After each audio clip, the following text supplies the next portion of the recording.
Hey everyone, it's Marvin. Thanks so much for listening to Books and Boba. I just wanted to take a quick second to remind you that Books and Boba just launched our Patreon to help support our future endeavors. Rira and I have been running Books and Boba for the last 6.5 years, and we've always talked about wanting to do more, including expanding our content offerings, being able to go to book events and do more coverage.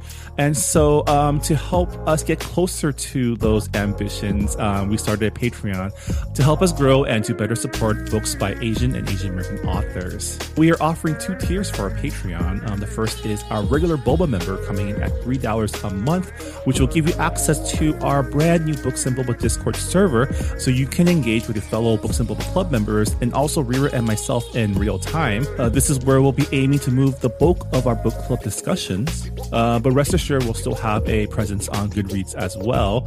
And our premium tier is our Honey Boba member tier coming in at $5 a month, where in addition to access to our Discord server, you'll also get access to our monthly Boba Chats, a bonus podcast where Rira and I and some guests will get together each month and have a more casual discussion on stuff that may or may not be book related, as well as answer some listener Q&A. Honey Boba members will also have access to a poll to help decide an official Books and Boba book pick once per quarter.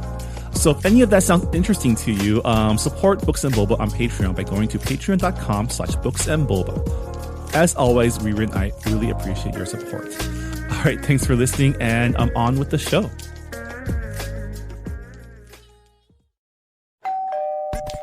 You're listening to Whoa! Potluck.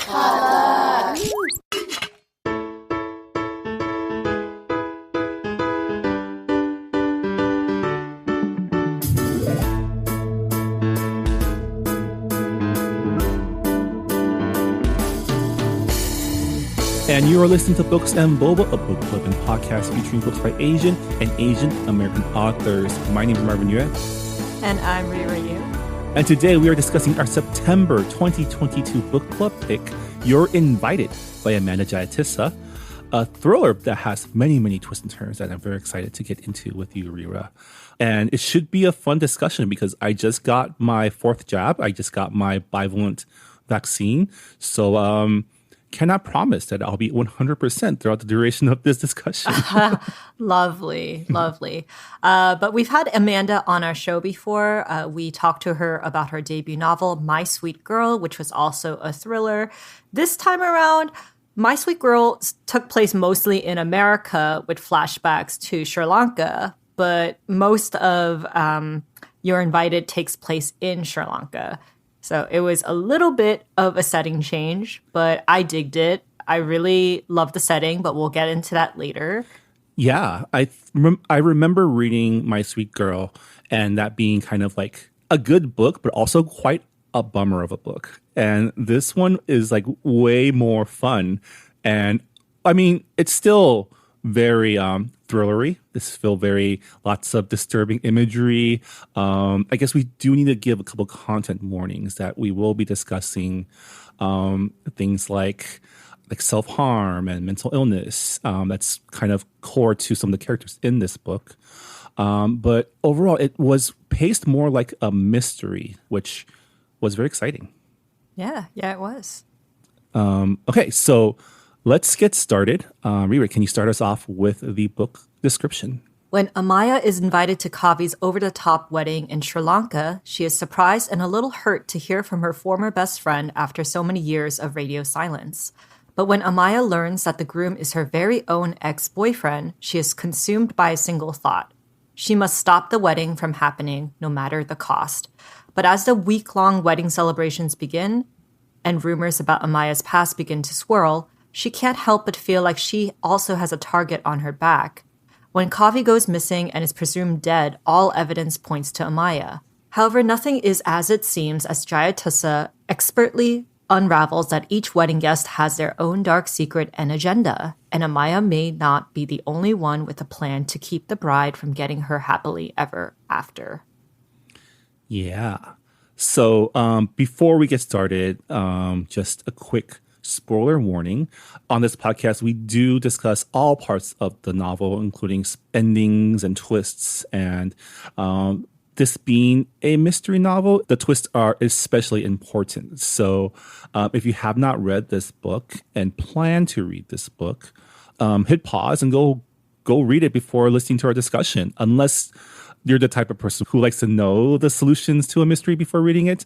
In that case, you do you. I'm not going to judge or anything. But I think the story is definitely worth going into as cold as possible because, man, it takes some turns. Yeah, and speaking of spoilers, I mean, the prologue of the book starts right in the action. Kavi is missing and Amaya's room is being searched. So it starts like right from the crime. And I actually really like the opening, so I'm going to read parts of it to you guys now. I woke up with bruised knuckles and blood under my fingernails, more rested than I have been in years. I guess this is who I am now, the kind of person who would finally get a good night's sleep after attacking someone else, the kind of woman who would fly halfway around the world to stop my ex-best friend from marrying my ex-boyfriend. If that's one too many exes for you, well, it certainly is for me, but I'm also the kind of woman who does whatever it takes, so here I am. And I was just like, whoa. Yeah. Great start. I love that. I love that framing device. Like, it definitely gives you those, like, that murder mystery vibe. And I remember you pitching this book to me as Crazy Rich Asians meets Gone Girl. But I want to add Knives Out to that list too. There's definitely lots of like Knives Out vibes because not only is it a semi-murder mystery, but also class and privilege has a ton to do with the story. Yeah, 100%. And this also reminds me of The Guest List by Lucy Foley, which is also a murder novel that takes place during a lavish wedding. So wedding thrillers is a thing, and it's a subgenre that I feel like is going to be my favorite because it's just weddings are such a great setting for murders because there's so many people, first off. Everybody has motivations. It's a stressful environment. A lot of money is being spent. So yeah, especially rich people weddings because not everyone there is either happy for the bride or the bride's family or even there for the bride and bride's family. Like there's a lot of motivation, especially amongst rich people, and especially like Asian rich people. I think there's a lot of like Asian rich people vibes that are very specific to not only Sri Lankan upper class, but like post-colonial upper crust Asia upper class, right? Yeah. I mean, the difference between Asian weddings and Western weddings, I guess not so much, but I feel like Asian weddings, it's mostly for show. It's mostly the family showing off how rich they are or how it's like the merging of two families. And for weddings here in America, at least, I feel like it's more individualistic. It's more about the couple than the family. I think, yeah. I mean, I'd like to think that, but I imagine like I'm thinking of like the whole wedding industrial complex and how like weddings have to be Instagrammable these days. And how that's like desirable. While the motivations may be individualistic, the underlying motivations is still showing off how awesome you are, right? How great your life is. And I kind of still feel like, especially if you're like super rich, those marriages are still very much like think about like celebrity marriages, right? Like a lot of them, I mean, they may have started with like heat of the moment, like attraction, but a lot of those are kind of like just business transactions between families and wealth, right? For celebrities, I'm not so sure about that, but definitely for upper class, old money families, yeah, it is about joining families. It's about showing off. And yeah, but one difference between Asian weddings and Western weddings is that Asian weddings tend to run very long, like week-long wedding celebrations. It's a lot. Western weddings can run long too, but they're like a day at most, right? Like you have to sit through like a 2-hour Catholic mass or something. Yeah, but like with Asian weddings, it's like we have the traditional stuff, and then it's like the husband's family have to do something, the bride's family has to do something, and then you have the westernized wedding with like the white wedding dress, and then you have a reception, and then the after the honeymoon party. It's a lot. Yeah. And I mean, the wedding in this book, like Kavi's wedding to Spencer, was also a lot, right? It was definitely like one of those old money like weddings to show off.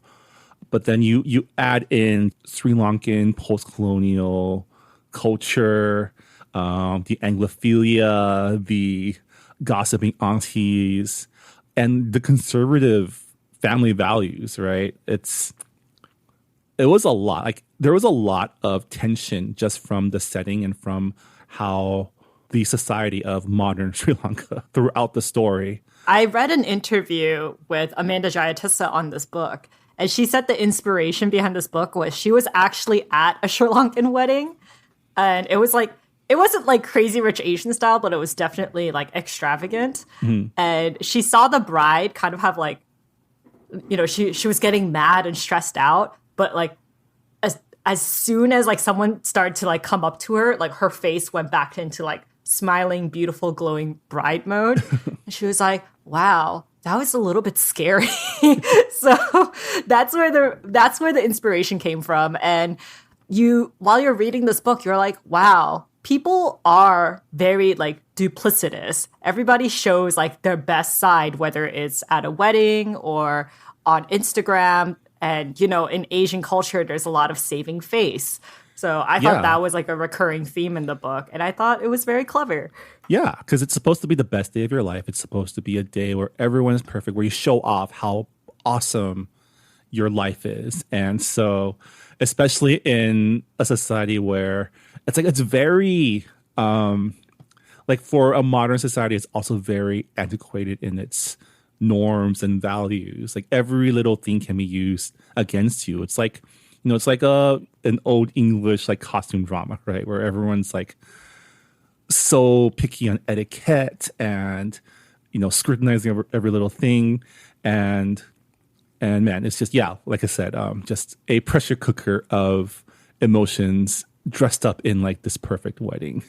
But so I guess to start off, what are your general thoughts about the story? Like we mentioned, it really did reminded me of Knives Out, not because of just like the commentary on classism and just like privilege of the upper class, but also because of the different perspectives, because it does jump back and forth between perspectives, and also flashbacks. I would say the entire book is pretty much a flashback within a flashback.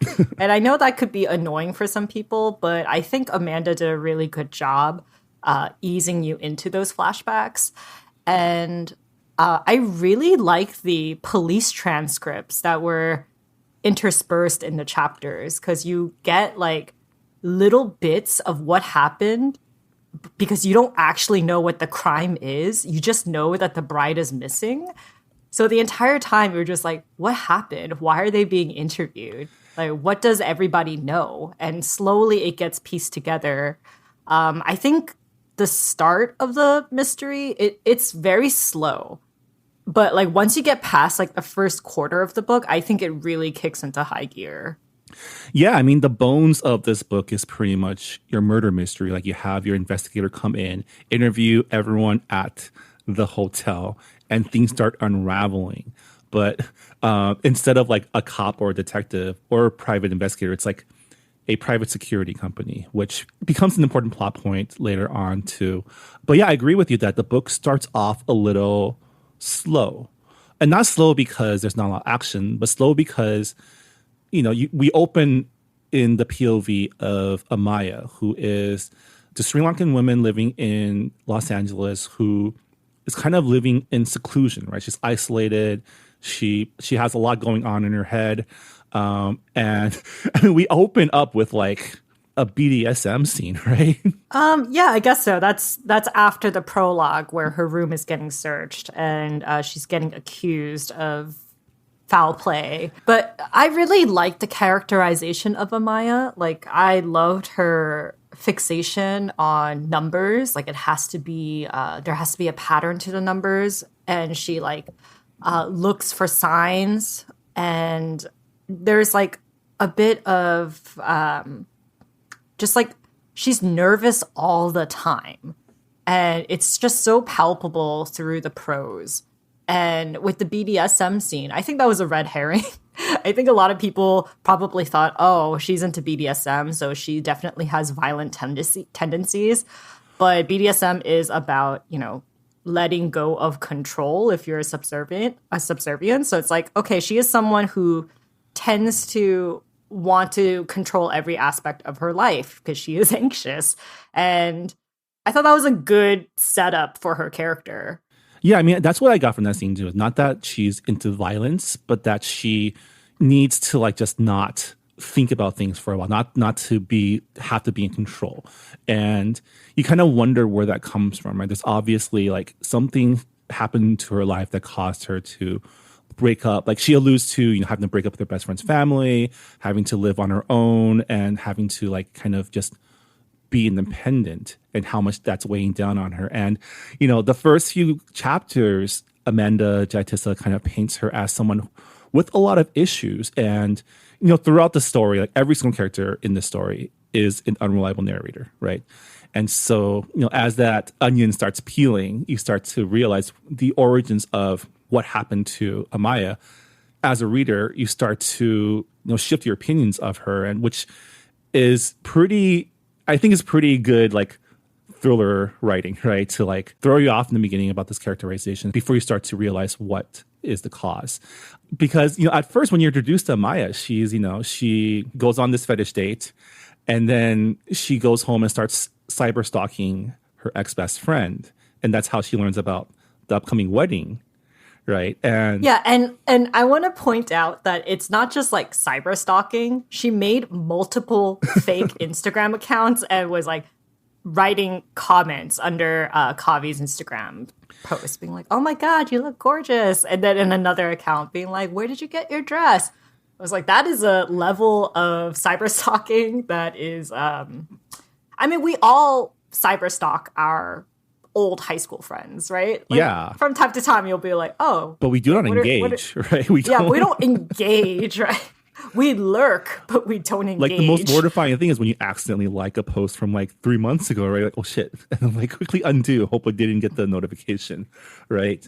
I mean, what did you think about her character at the beginning when you learn about how she's cyber stalking her best friend? So like my first impression was like, okay, like Kavi did something to break this friendship. And this is just like an obsession that Amaya has. And as someone who also doesn't let go of grudges, I totally understood the obsession with her former best friend. And I was like, wow, Amaya is really intense. And also like kind of dissatisfied with her life, because you kind of get the setup of she has like a spice shop in DTLA, or I think it's DTLA, but it's like a boutique, and she's doing well, but not as well as she could be doing. And the friends that she surrounds herself with, they're like, they're all super terrible. shallow. Yeah. They're shallow, and it's like, why do I hang out with these people? Why do I go get like very expensive brunch? Like, I don't understand. And I'm like, this is so millennial. And I totally related to Amaya so much. And for me, I was just like, okay, this is like a revenge story of revenge against like her best friend. And that was my first impression, but then it changed very quickly once we got to the wedding.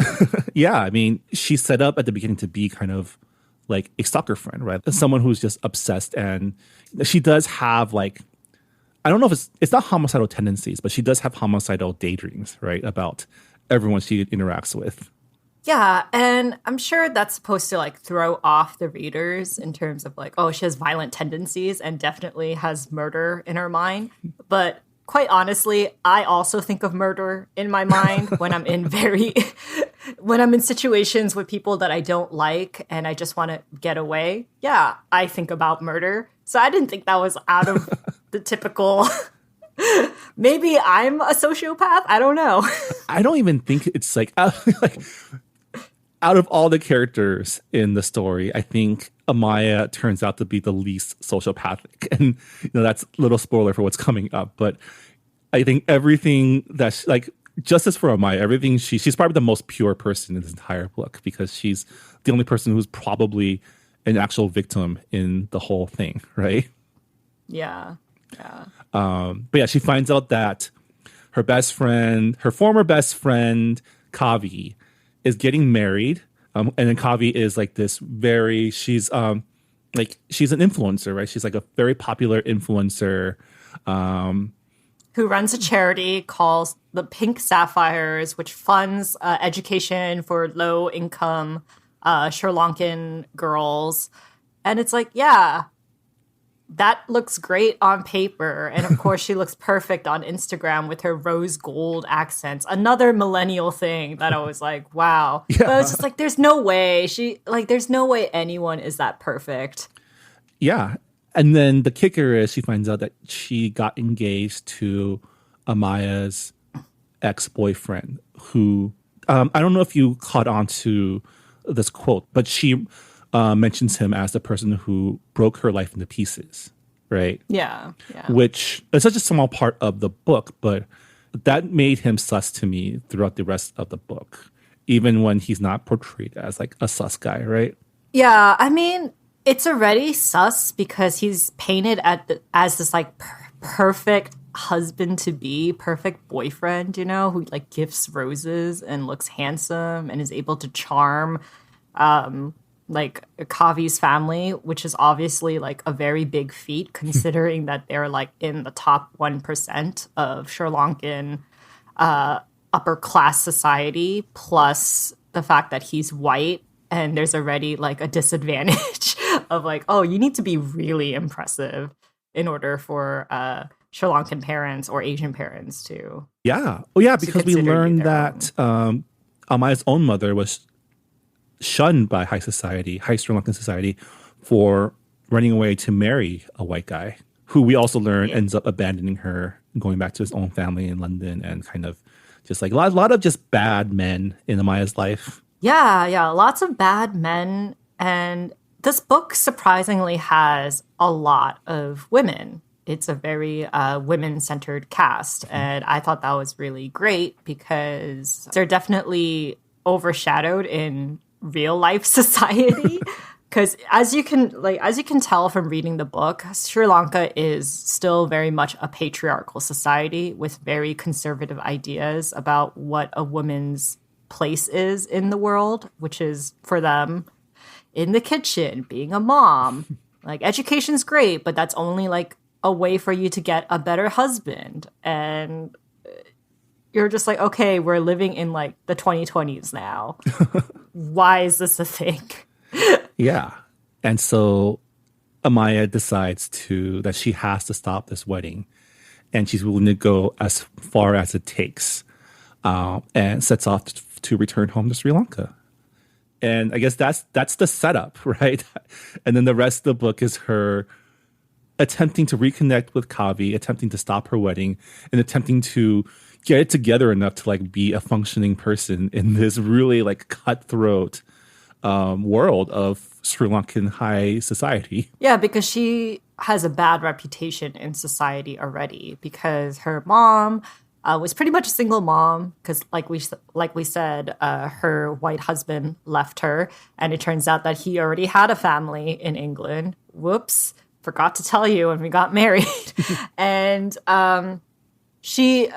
because Amaya was considered bossy and very outgoing as a child, people in that society were just like, oh, she's a troublemaker. She likes being with boys and she's a bad influence. And you kind of get a sense of like, okay, something terrible must have happened because that is definitely not the Amaya that we see now as an adult. She is skittish and when she's confronted, she is unable to like stand up for herself. She kind of like freezes. And yeah. And we learn it all stems from an incident 5 years ago where she ends up staying with Kavi's family while Kavi's not there. And there's a lot of rumors surrounding that as well. Like people saying that Amaya had an affair with Kavi's father and how like she probably had an illegitimate like child with him. And I'm just like, well, there's this third daughter who is adopted. I mean, that could be her child. But it was a but there was a twist to that. I did not know. I thought I was being so smart, saying like, oh yeah, that's definitely her kid. She definitely was pregnant and was at Kavi's family home during her pregnancy. See, I did not catch that, but I did fall for maybe they did have an affair, you know? Yeah. And yeah, that turns out to be a red herring. And we'll talk more about that later on when we talk about the reveal. But like there's all this tension around her. It's obvious that Kavi's mom hates her guts for some reason. And we forgot to mention that she received an email from Kavi inviting her to the wedding, which sets off this whole thing, right? Which gets the idea she in her says like, head. oh, her family actually wants to see you. Like, I know that we've had like a rough patch, but it would be wonderful if you came to my wedding. It is the most important day of my life. And you're just like, wow, this is so sincere. And as soon as Amaya gets to Kavi's family house, Kavi's mom is like, what the fuck are you doing here? Like, I told you to stay away from my family. Like, there's no way we would invite you to this wedding. And I'm like, yeah, that was kind of strange that she got this invitation out of nowhere. Yeah. And so since we're at the wedding now, this is where the character roster opens up, right? We're introduced to so many new people: the aunties, the house guest, the help, the wedding dress designer, and all of these characters are also given their intermission chapter with the investigator. And how did you feel when you found out that they were all just red herrings? I mean, I figured that they would be red herrings because all of those witness testimonies, like people like to think that they're so smart, So obviously everybody's an unreliable narrator. So it's like, okay, pretty much I'm going to take this as a red herring all over the place. It was fun though to read all these, like, I don't know if it was fun. It was fun / annoying, right? It's fun because it's annoying to read about all of these self-centered people talking about themselves while being called in to answer questions for an investigation, right? Like Auntie Josephine, who was like the auntiest of all the aunties, her intermission chapter is just half her talking about herself. Yeah. So I listened to this book on, I listened to the audiobook of it. And there's 3 narrators. So there's one for Amaya, one for the investigator for the transcript parts, and then there's one for Kavi, I believe. Mm-hmm. And it was just, it like was so funny to me because Auntie Josephine, when it's her turn to be interviewed, she has like the most British accent ever. like it's like the most Queen's English you can get. And I'm like, oh my gosh, she would do this. She would show off her class and education by being she was the one who was saying, I don't understand why they sent coffee to America. What's wrong with London?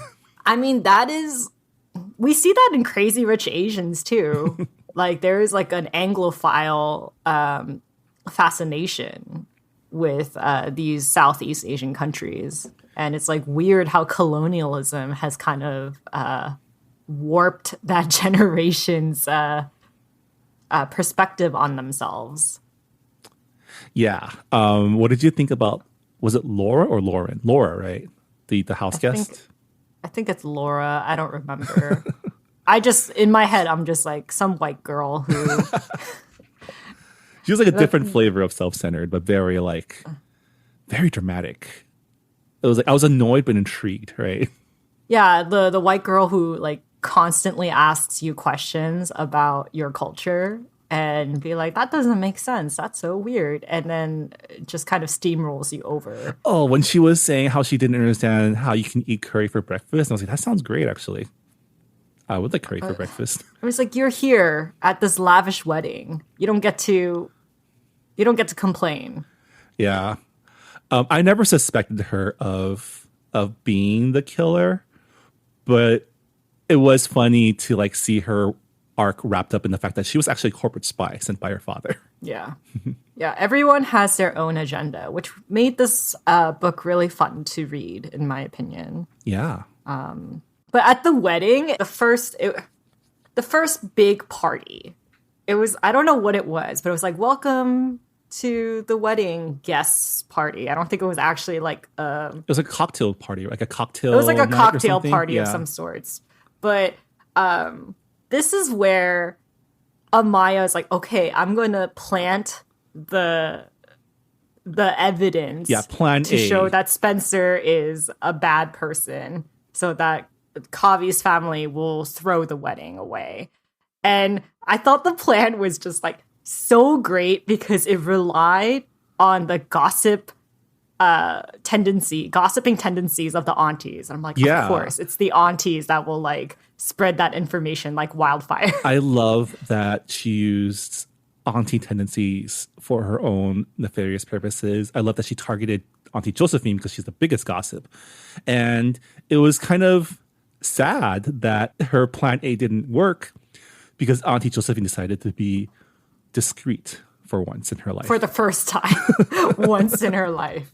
It did remind me of Crazy Rich Asians because there is that scene in the wedding where the grandma finds out that this is from the movie, actually. I think in the book it came out differently. But in the movie, the grandma finds out from a police investigation or a private investigator's investigation that Rachel's dad is actually not dead. He's in prison. And she's an illegitimate child. And I was like, okay. Yeah. Nothing is worse in Asian grandparents and parents' eyes than your future husband or future spouse being an illegitimate child and also having a criminal as a parent. Yeah. In this case, they find out Spencer's parents aren't dead. He's not an orphan. His father is in jail, and his mother is a drug addict, which is the worst thing to happen to Kavi's mother. But they all get over it. They all decide to sweep it under the rug because, as we learn about the Fonseca family, image is more important than anything else. So they cannot let this get out. So Amaya's plan A doesn't work. Then she moves on to plan B, which is talk to Kavi, right? Yeah, talking to Kavi. Which even she admits she probably should have done first. Yeah.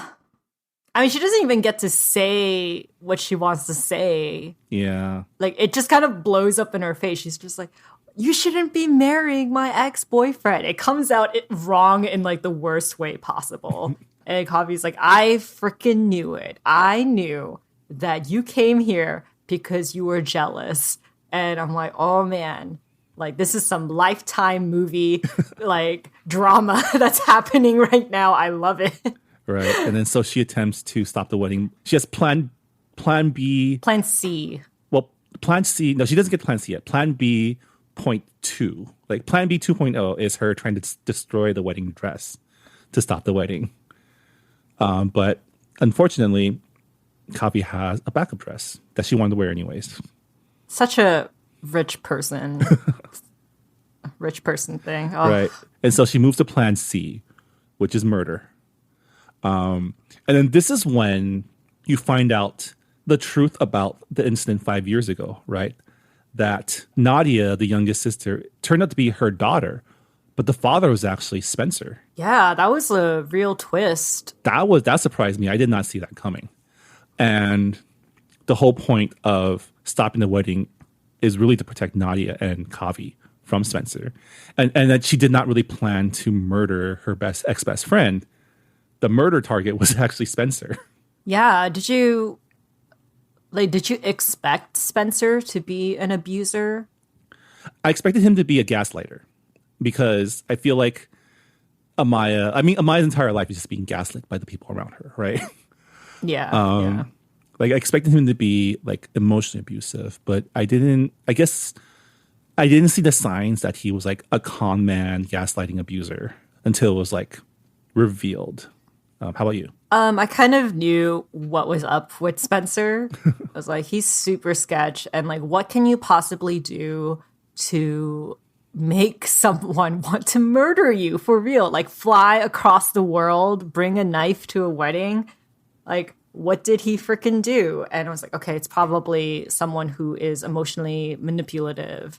And that's kind of when I kind of guessed that Nadia was the love child, quote unquote, love child between Spencer and Amaya. And I thought that was like a pretty good twist, because the entire first quarter of the book, you're like, oh my God, Amaya is painted as like this obsessed ex-girlfriend who is jealous of her insta perfect former best friend, who is jealous of her life and success. And then it's like, all of a sudden, it's like flip. You're like, actually, no, she's a good friend. She's coming here to stop her friend from making a very, very bad mistake. Yeah. And to protect her child from a pedophile, pretty much. That part was a twist. I was like, I thought he was just an abuser, but apparently he's a pedophile on top of that.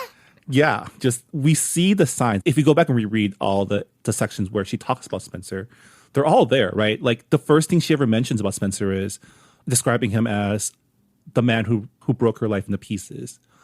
And then throughout the book, whenever she encounters Spencer, she subconsciously tries to fix herself up and questions herself if she looks good enough, right? And without the proper context, may seem like obsessive, like she's not over him, she's still in love with him. But looking back, those are all trauma responses, right? From like years of being under an abusive relationship. Yeah, I thought there was a scene where it's the same cocktail party, and Amaya runs into Spencer, and Spencer all like flirtatiously kind of like leans in her space. But there's a moment where he like blocks her path by putting his like palm on the wall, and I was like, that's a really like menacing gesture. And that was like the first part. I was like, maybe like he's not a great boyfriend fiance material. There's something going on. That was like the scene where I kind of had like my first inkling. But I thought it was so funny that the line that he says is like, oh, I always knew that I was right. Or he says, oh, I was right. She does go mad at the end of Game of Thrones. Yeah. And I was like, oh. Yeah. That was, slimy and just, the worst. It's like grosser when you think about it after you finish reading the book. You're like, oh, he's like telling her that she's crazy. And what a fucking jerk.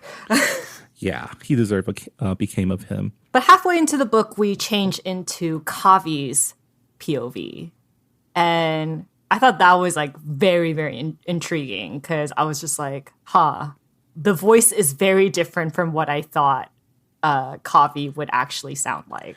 Yeah. And, I think that's kind of a commentary on just internet personas and like influencers and like the things that they sell, right? Like we talked about how, when you're on social media, much like, when we're talking about big weddings, it's all about putting up a front. It's putting up like displaying this perfect life. And what goes on behind it is a lot of like meticulous planning. I liked how Kavi was saying things like, oh yeah, I would never use these products on my face. They're full of chemicals. Like my secret is lots of rest, facial treatments, and like money, pretty much money. And like working out every single day. And I love the fact that she's like, yeah, I'm rich and I'm privileged and I got like a head start. However, like I worked my ass off. And it's like not everyone can just like build a charity from the ground up, even if they had daddy's money. And I was just like, wow, that's a level of like girl boss, right? Just girl bossing that I absolutely freaking hate. Like Kavi was my nemesis throughout this entire book. I was like, you represent everything I hate, like about the internet. I think and rich people.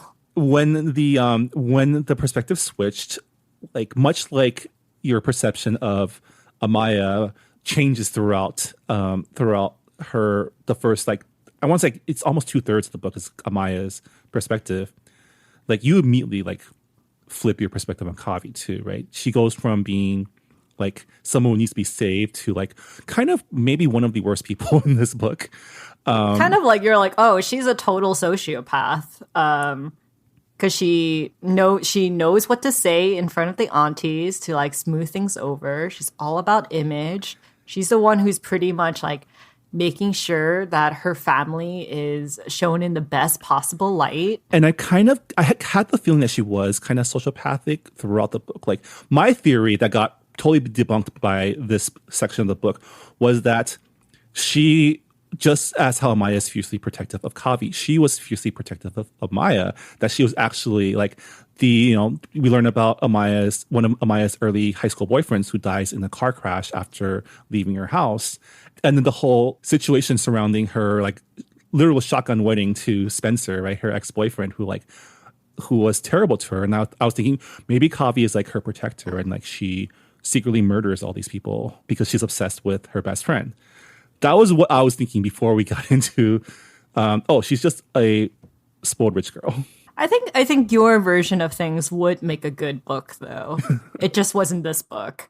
But I really did like her character development.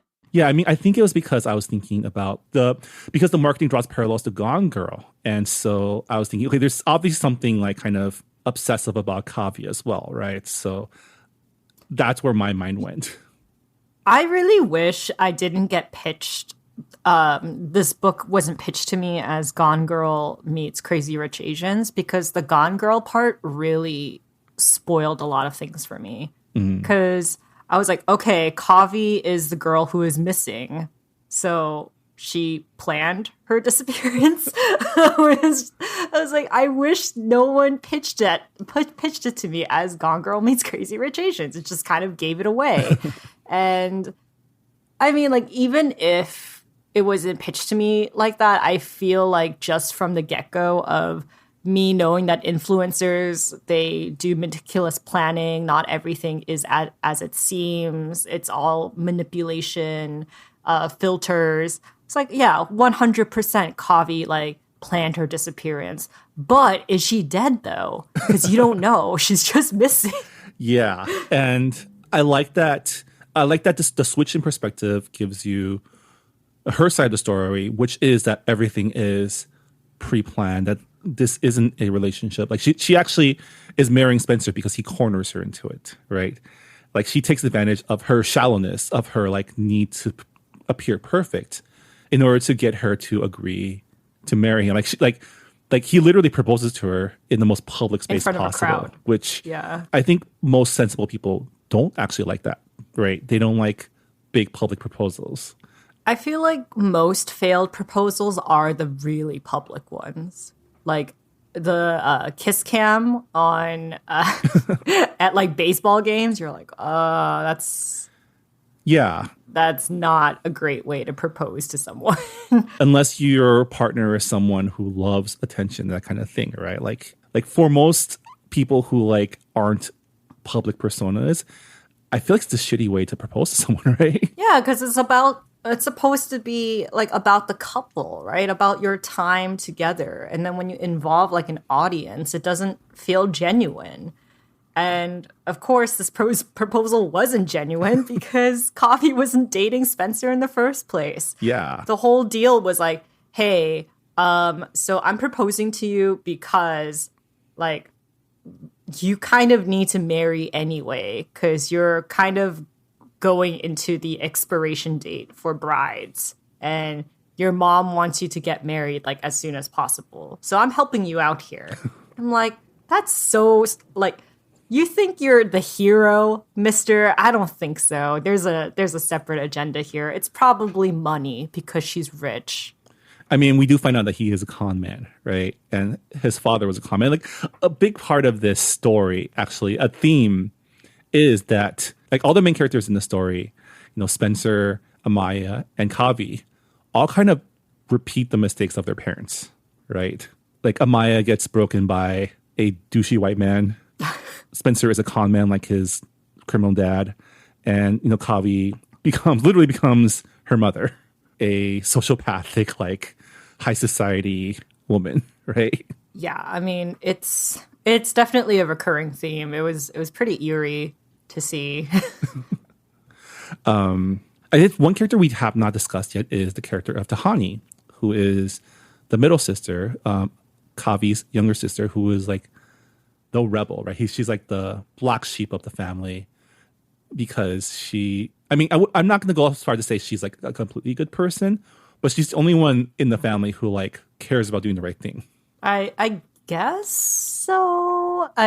She is definitely better than the rest of her family. I will say that. Is she a good person? I don't know. She kind of pretended to be a different person to get close to Amaya in like the weirdest sociopathic way. Yeah, I mean, possible. She's still a gaslighter. She catfished her. Yeah, she's still a gaslighter. She's still a catfisher. But in terms of like her motivations were to protect her family. Like she's the one who's trying to do things the right way. Like she's the one who, like, if she took over the family business, would like probably fix things, right? Start paying people good wages, set new policies to like improve way of life for workers. Like, and that's precisely why she is not on that track. I mean, the other cast of characters that we see are the quote unquote the help. So we see Sipa, who is pretty much the housekeeper of Amaya's old house.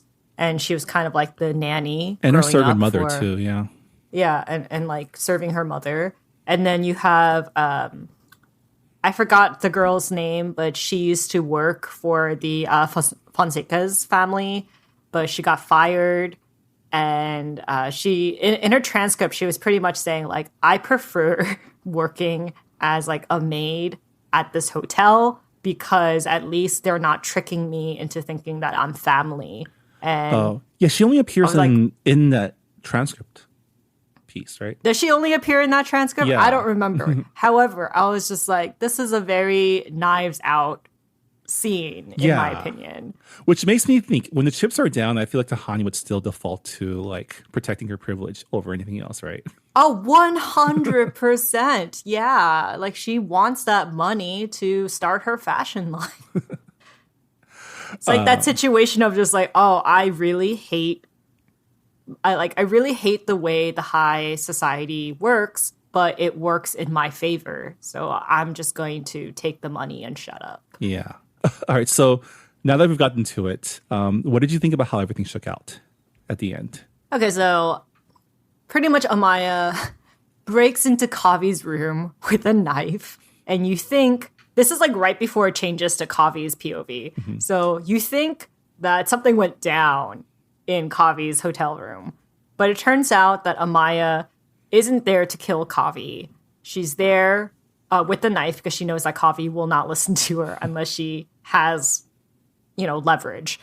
And you find out that Spencer was abusing Maya for years in their on and off relationship. And after when they graduated from college, Amaya begs Kavi, like, hey, don't tell Spencer where my new address is. Like, don't do it no matter what happens. But Kavi ends up being charmed by Spencer, and she tells Spencer Amaya's address. And this is when their friendship is broken pretty much forever.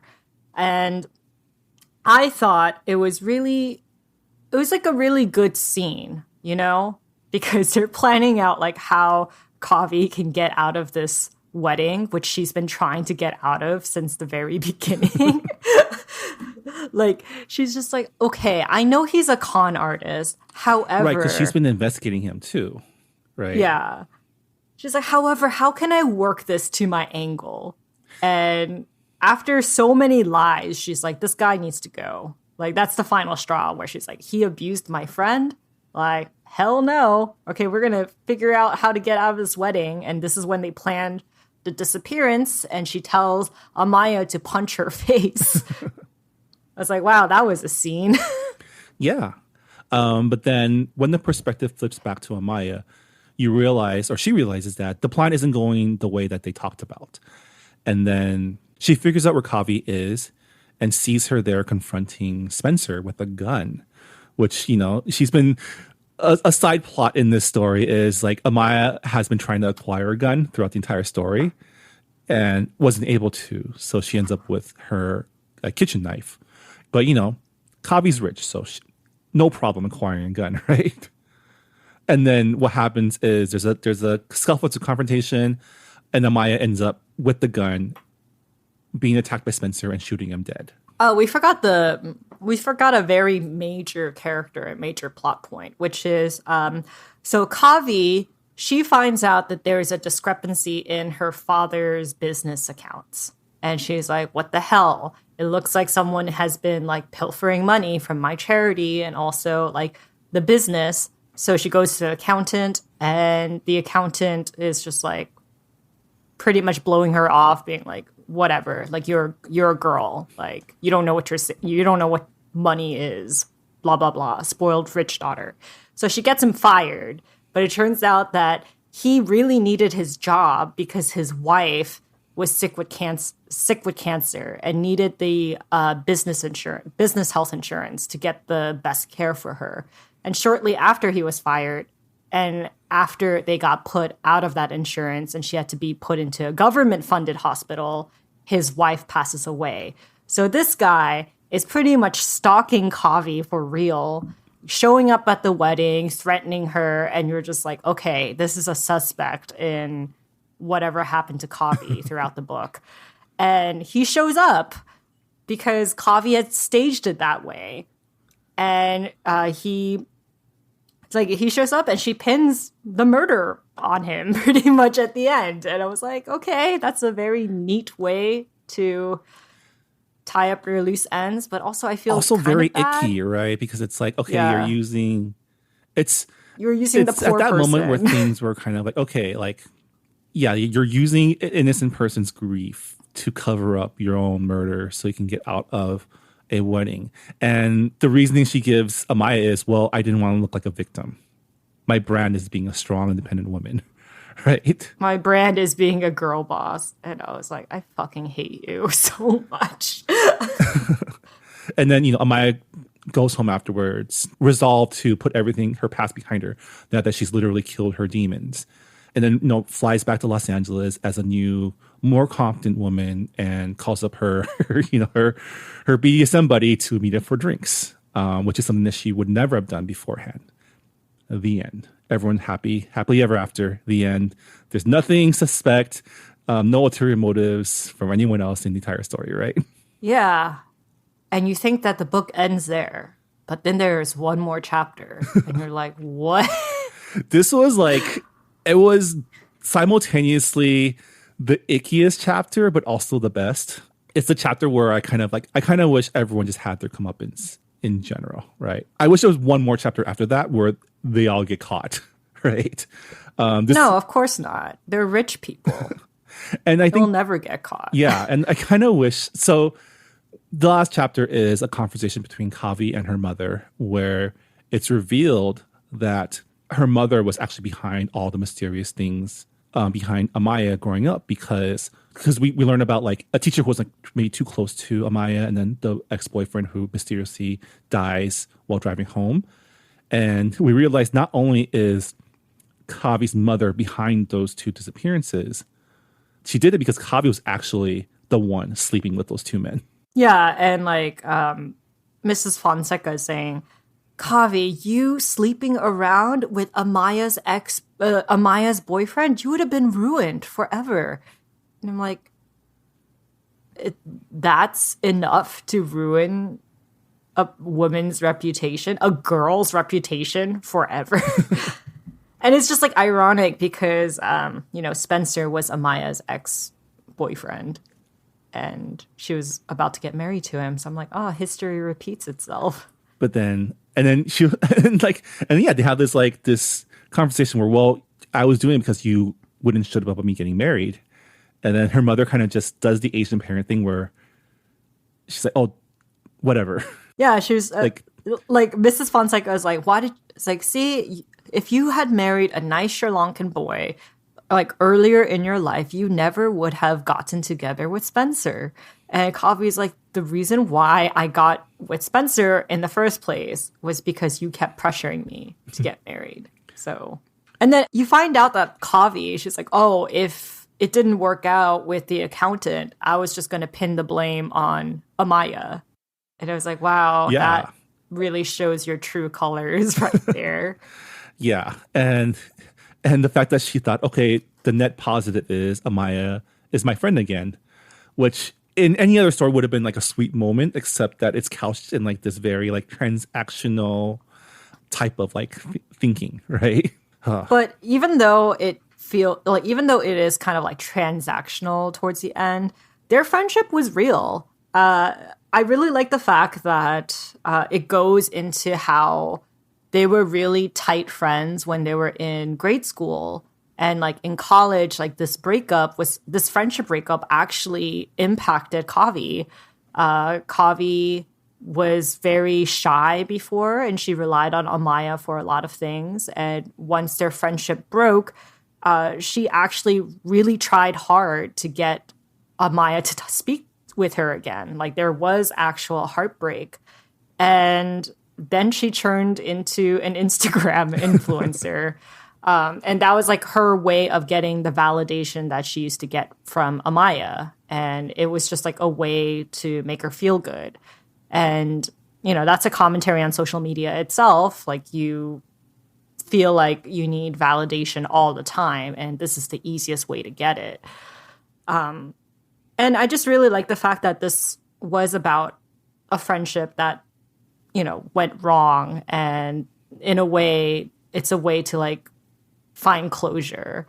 I feel like there aren't enough books about like friendship fallouts. And I feel like those are more painful than romantic fallouts in a sense. And we don't really get that many stories out of it.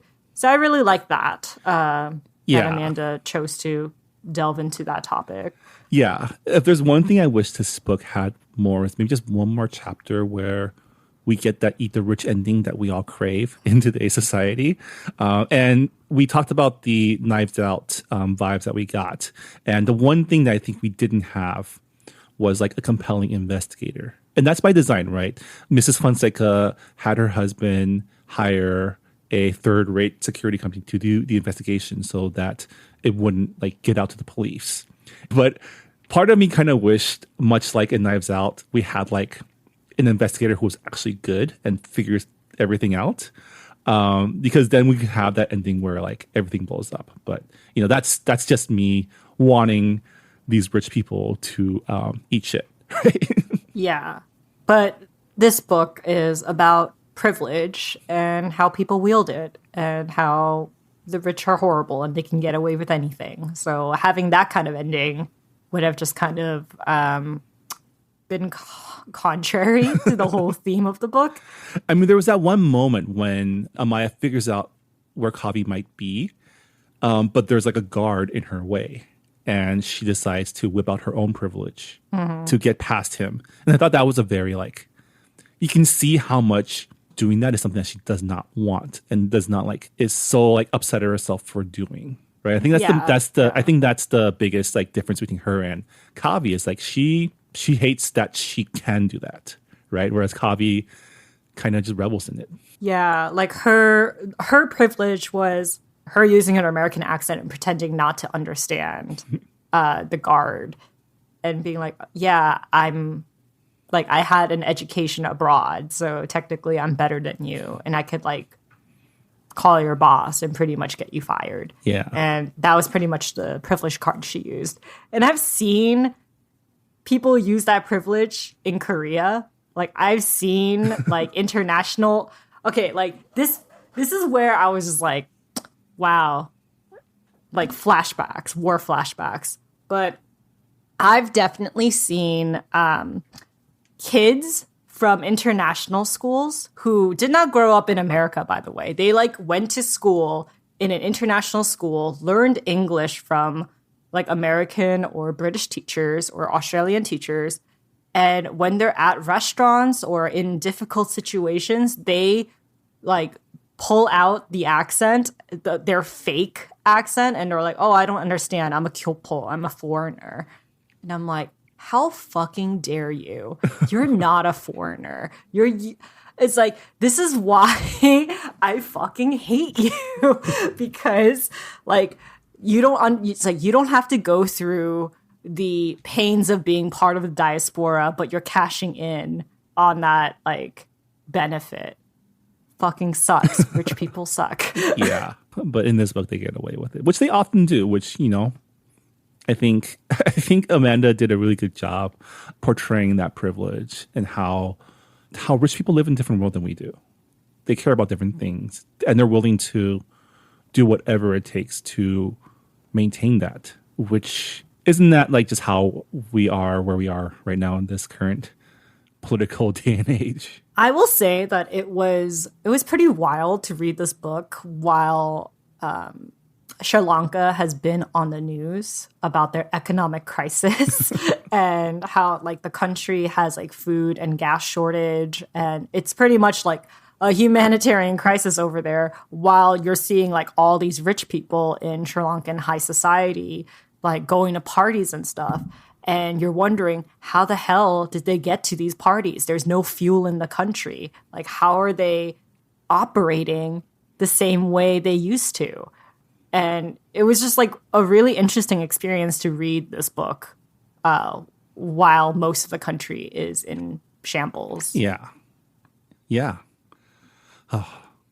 All right. So I really, really enjoyed this book. It starts, I take it back. I wouldn't say it starts off slow, but it starts off like very uncomfortably because you spend the first like quarter of the book wondering if you even like this protagonist, right? Like she does so many things that is off-putting.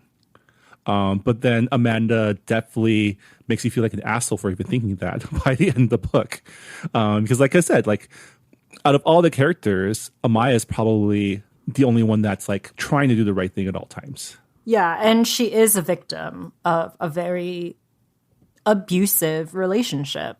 So you do feel really bad for having that judgment on her. And she doesn't even like gain much at the end, right? She gains peace of mind. She gains like... She got away with the murder of her abuser. And I think that is like pretty much every victim's fantasy, you know? But wouldn't that also be a little traumatizing though?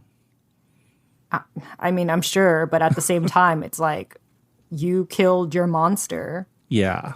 Yeah. Like how many people get the chance to do that and have closure in their lives? Yeah. And it would have been a really sweet ending if it wasn't couched in the fact that her friend's still kind of a manipulative, sociopathic, rich person. Well, I hope that, they just stay friends at a distance. Nothing like an ocean between friends. Oh, she's frenemies. Still following her with 3 different accounts, right? Oh, no, she turned a new leaf.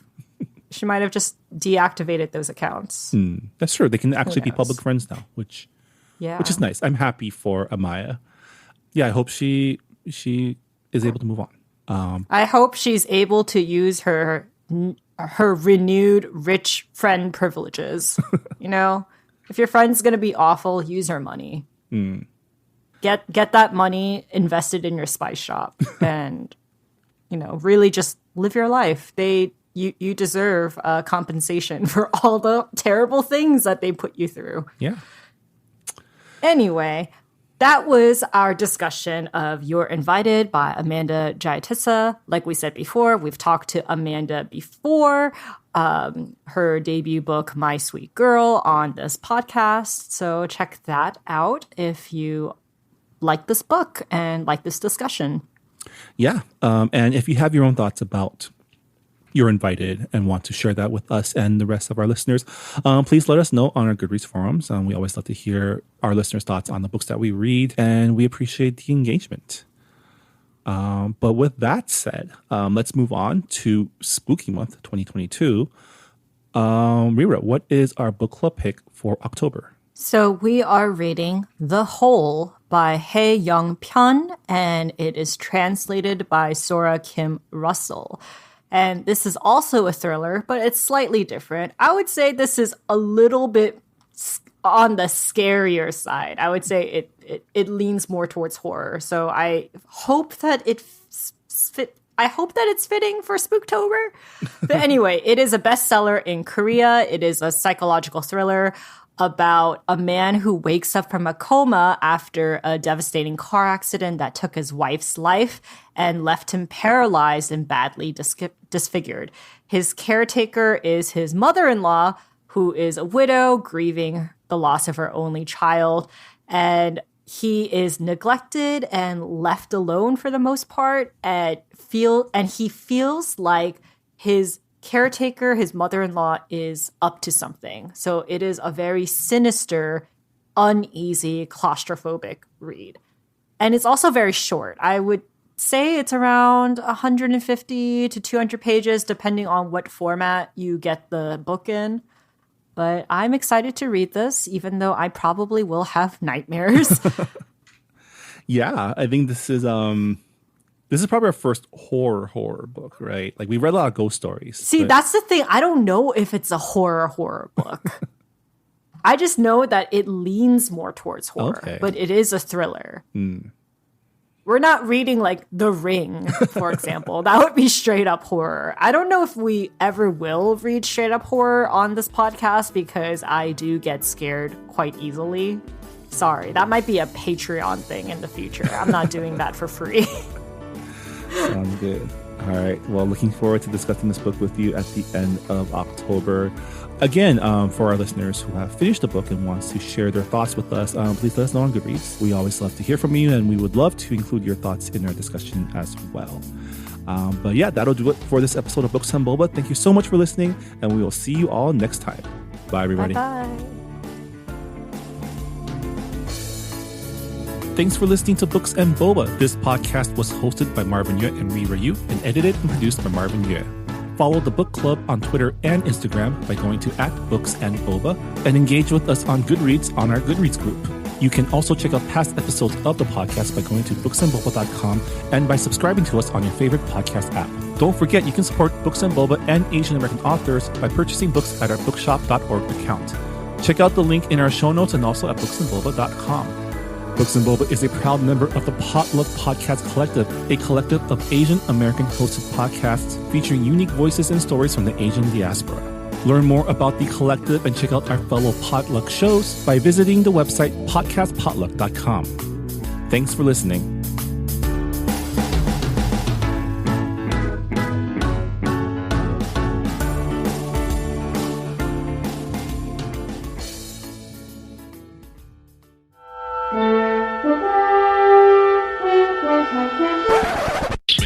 Hello, I'm Phil Yu, and I'm the host of All the Asians on Star Trek, the podcast in which I interview all the Asians on Star Trek.